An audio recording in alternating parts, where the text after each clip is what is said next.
by engaging in this type of let's look for catalysts and causal reasons and other reasons, we are ultimately creating an opaque vision of what the reality is. It really is quite simple.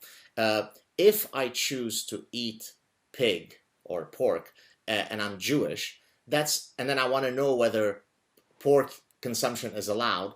It's not by looking at Gad Saad that you establish that. It's by looking at what the kosher laws of Judaism say, right? And therefore, I look to those texts in Judaism to establish whether pork consumption is allowed or not. So anybody who wishes to ultimately understand what motivates those jihadis has to commit themselves to at least understanding the contents of the Quran, of the Hadith, and of the Sirah of Muhammad. And once you do that, then you could come to your own conclusion. Maybe my reading of those texts is completely false and it's nothing but love and companionship. Then you can teach me that. But the problem is a lot of the things that delegitimize people when they engage in that exercise, I pass them because Arabic is my mother tongue, because I did grow up in the Middle East. The only thing is I'm not one of the faithful companions of Muhammad, so maybe I don't understand the nuances of old classic Quranic Arabic. So it sounds like I'm being facetious and ironic, but I'm not.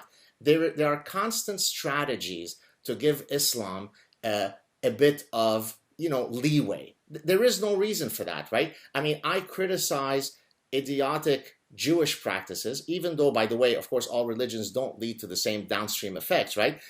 Yesterday, I was mocking some very specific rules.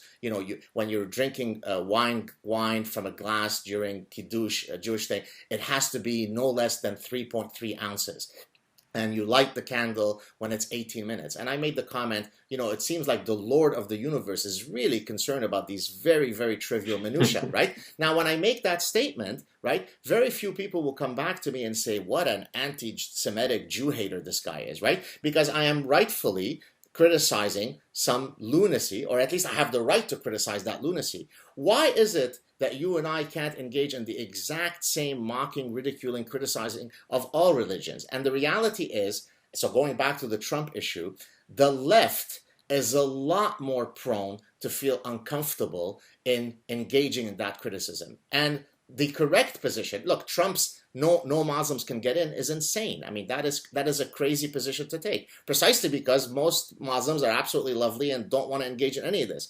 But on the other hand, Hillary Clinton not being able to say, if I ask Hillary Clinton, hey, ever heard of Islam? She'll say, never heard of that. Sorry, don't know what that is. I literally have no. Well, she'll say, I have heard of it. It's the most peaceful religion on earth, and no Muslim ever does anything wrong. Exactly. So somewhere again between these two outlandish positions, you and I lie, and that's what we have to be supporting.